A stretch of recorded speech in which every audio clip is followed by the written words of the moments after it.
皆さんこんにちは、レストリングスです。今回も我々の大会で使うガチデッキを使った 3on3 バトルをやっていきたいと思います。今回は私、野水航とちょめまるで対戦していきます。よろしくお願いします。お願いします。それではやっていきましょう。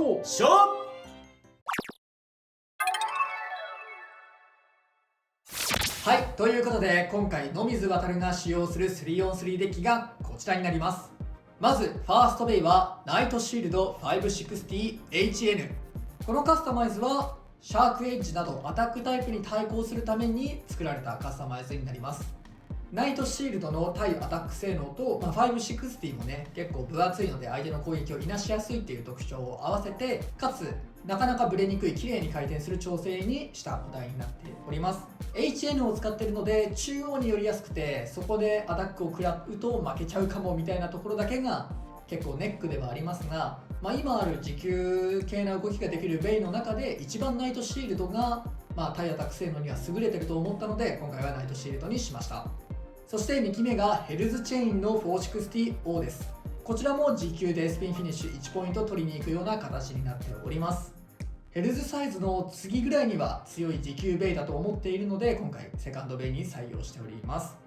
そしてサードベイが言わずもがなヘルズサイズ 360B です。このカスタマイズは後ほど試合の後に話すと思うんですが、かなりロックも硬くバーストしづらい個体になっているので、オーバーやエクストリームはしょうがないんですけど、バーストされづらいので負け筋一つかなりの確率で減らすことができていて、結構強いカスタマイズになってるんじゃないかなと思います。調整はチェインもそうなんですが、若干ブラして真ん中にあんまり寄らないようにはしてあります。なんで持久力は多少低いんですが、いい感じにアタックを避けれるような調整にできたらなと思っております。今回は全部持久ベイということで、せっかくなんで持久ベイが今どれだけやれるのかというのも挑戦してみようかなと思っております。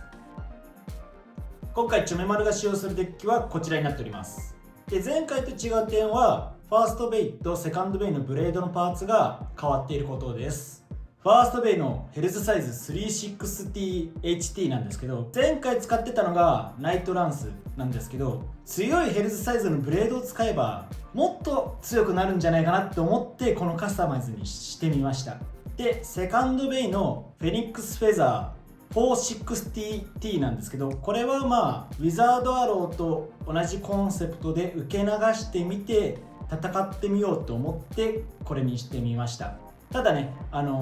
タックタイプのブレードなのでウィザードアローよりかはアタック力があるんじゃないかと思って期待しています。で、サードベイは変わらずのこのコバルトドレイクのカスタマイズになっております。それではバトルに行きましょう。シュートポジションを決めるじゃんけんをします。最初はグー、じゃんけんぽい。じゃあちょめまるは右で。それではお互いのファーストベイ、せーの、じゃん。ナイトシールド 560HN。 ヘルズサイズ 360HT。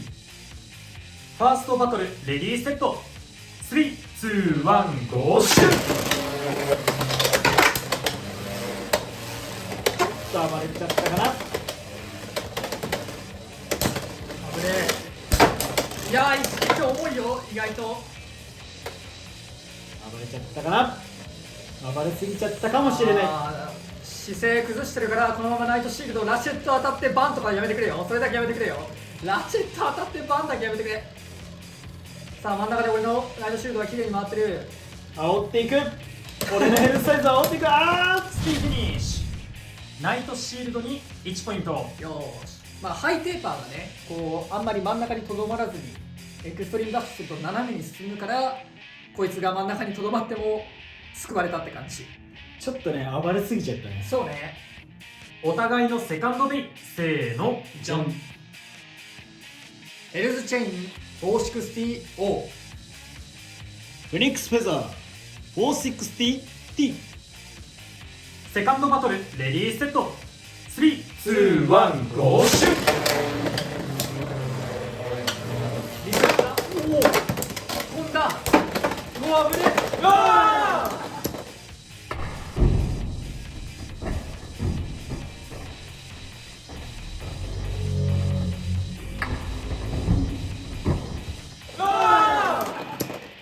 ファーストフィニッシュ。フフェニックスフェザーに2ポイント。勝ったな。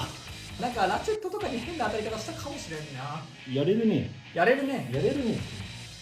お互いのサードベイ、せーの。じゃん。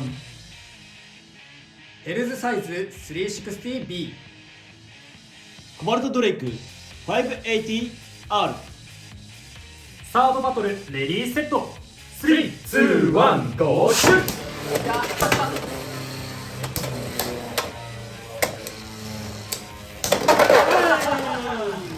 オーバーフィニッシュ。コバルトドレイクに2ポイント。ナイス相棒。ということで、この 3on3 バトルの勝者はチョメマル。やったぜー。やっぱコバルトドレイクよ。はい、ということで今回は 3on3 バトルやってきましたがいかがだったでしょうか。いやまあ前の収録の時にこういう話をしたと思うんだけど、これがベイブレード X っぽい感じの対戦になったんじゃないかなと思います。俺もね実際にこのちゃんとガチデッキでこういう時給のベイを使ったガチデッキって前は組んでたんだよ。でそれがこの形なんだけど勝てないんだよな。オーバーがね結局一番多いんで、多分対戦で発生するフィニッシュとしてでそのオーバーを能動的に取りに行けるアタックとスピンフィニッシュを能動的に取りに行くけど勝ったとしても1ポイント負けると2ポイント取られるスタミナタイプ、どっち使うかって言われるとね、まあ、1体ぐらいね 3on3 に入れるんならいいんだけど3機全部スタミナだとこういう風にね負けるってことは多々あるかなと思う。まあ、前回の言った逆走がね今回全部失敗したのもあるんだけど、いやーやっぱねスタミナタイプ染めのデッキね、これで勝ってる人もいるんだけどもちろん大会でね、だからめちゃめちゃ弱いとかいうわけじゃないんだけど、やっぱ俺とかがやるとこう勝ちきれないねとは思ったね。いやでもね今回はねチョメマル負けたかなと思ってたんだよ。ちょっとファーストベイとセカンドベイ、お試しで上だけ書いてさ戦ってたから。そうね、ウィザードアローのところをフェニックスフェザーにして、ナイトランスだったところをヘルズサイズにしたわけね。そうそうそうそう。まあぶっちゃけヘルズサイズの方はまあそんななんて言うんだろう、ナイトランスの方が怖かったかな。そうだね、多分ナイトランスの方が自分には合ってたかなって。そうね、でフェニックスフェザーがね結構活躍してくれたから。そうね、今回バースト取ってくれて、いやそれでねちょっと1個だけ話したいことがあって、これ時給ベイを使う人は絶対に確認した方がいいことなんだけど、でこれがね今回バーストしちゃったヘルズチェインなんだけど、ラチェットをまず組み合わせるじゃん。で、これをひっくり返したらどうなると思う？落ちちゃラチェット落ちるよね。う。だから当然これでバーストするじゃない、ラチェットロックしてなかったら。でこっちがね今回オーバーしちゃったけどバーストをしなかったヘルズサイズで、ロックを外すじゃん。ひっくり返すとどうなると思う？落ちちゃうでしょ。なんだと。落ちないんです。そう、これが個体差で落ちない個体がある。これがどういうことを意味するか分かりますか？バーストしないんですか？そうです。正確に言うとここにこうビットが刺さった状態で本来これラチェットはもう外れるはずなんだけど、これが外れないせいでベイブレード X はさ止まった時フィニッシュした時に分離してなかったらバーストフィニッシュにならないんだよ。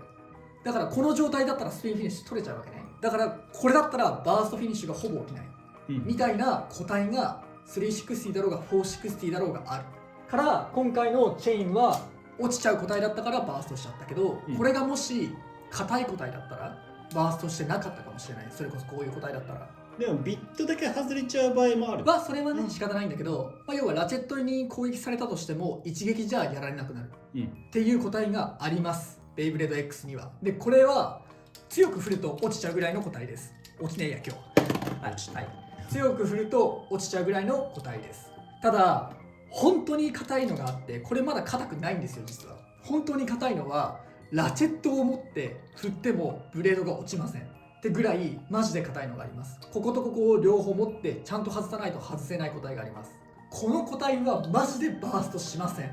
なので時給使う人は、時給でどうしても勝ちたいんだっていう人はちょっと難しい話にはなるけど、こういう個体を厳選しないとバースト負けってのが出るかなとは思ってる。逆に強い人のベイが全然バーストしないじゃんって大会とか見てても感じたことがあるんだけど、それは多分こういう理由があると思う。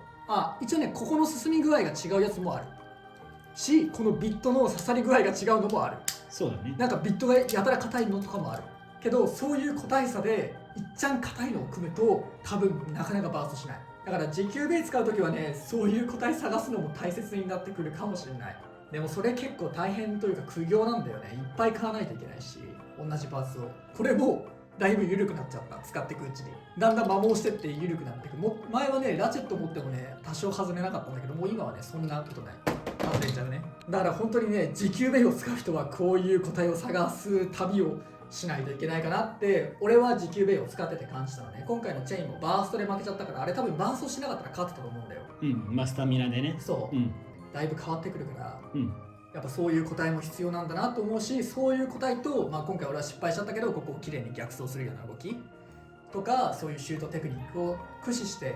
戦っていかないといけないから、初心者とか始めたばかりの人とかあんまりそういうこと考えたくないよっていう人はアタックタイプで全てを破壊しに行くのが多分一番。まあ簡単にはね、外出しちゃえば勝ちだから。そうなんだよ。そういういっぱい買って厳選とかするのが大変だって人はアタックベイ使う方がいいかなとは正直思ったね。さっきの厳選の話なんだけど、その厳選目的で新しいベイまた買い直して探してってやらなくっても、今後またランブーとかもどんどん発売されてパーツも増えてくわけじゃん。だからそういう人たち、俺とかもそうなんだけど、持ってるパーツだからもういいやって触らずに保管しておくだけとかじゃなくって、そうやってランブーとかで新しく手に入ったパーツも開けて触ってみて、いろんな組み合わせ試してみて、硬いやつとか偶然ってわけじゃないけど、その厳選目的じゃなくってもランブーとかで手に入っていいのを見つけられたらいいよねって思うから、パーツ増えたらちょっと俺も組み合わせ毎回試そうかなって思いました。そうね、いつもなんかランブーのダブリとかはさ、なんやかんや家で保管しちゃってるとかあるけど、一回開けてみてね、組み合わせてみるのはいいなと思うね。この360もランブーのウィザードアローのやつだし、たまたまだしね、別に厳選したわけじゃなくてウィザードアロー当たったからつけたら硬かったってだけだから、そして俺がねデッキからヘルズサイズが抜いたんだけど、1回目のねガチ対戦のが割と本当のガチのデッキなんだけど、やっぱねなんか勝ちきれない。自分もそうだね。だんだんヘルスサイズ最初使ってたけど、なんか環境がだんだん変わってくるにつれて、ヘルスサイズなくてもいいのかなって思って。そうだね、だったら今の環境に対策できるベイのカスタマイズでやっていこうと思って、前の動画のちょっと異色の3機、そうね、ナイトランスとかウィザードアローの T とかHT とかそういうのでやっていくのもありだと思うし、そうあとね、これは本当に俺だけかもしれないんだけど、俺だけというか俺が下手くそなんだけかもしれないんだけど、ヘルズサイズが結局負けに直結するっていうことがちょっとあって、ここの4人で対戦してる時とかもそうなんだけど、こいつがバーストしたからこいつがオーバーしたからみたいな負けがちょこちょこあったのよ。ヘルズサイズだと2ポイント取られちゃったとか結構あるから、そういうのも含めてやっぱりそのヘルズサイズ B っていうのとか持久ベイってめちゃめちゃ強いし安定的に勝とうと思うことはできるんだけど、ベイブレード X だとその安定性がないからちょっとね使うの難しいなと思ったね。もちろんヘルスサイズ B がその悪いってわけじゃなくて、相手のその強いベイを抑え込むっていう意味ではなかなかやっぱ強いなって思うけど、全体的な投資を見るとちょっと環境が変わりつつあるのかな。そうだね、俺が下手くそってのもあるんだと思うんだけど、少なくともデッキに一つはアタック入れた方がいいなと思ったね。シャークエッジとかでもいいし。そうだね。ということでこの動画が良かったらグッドボタンとチャンネル登録よろしくお願いいたします。それではまた別の動画でお会いいたしましょう。バイバイ。バイバイ。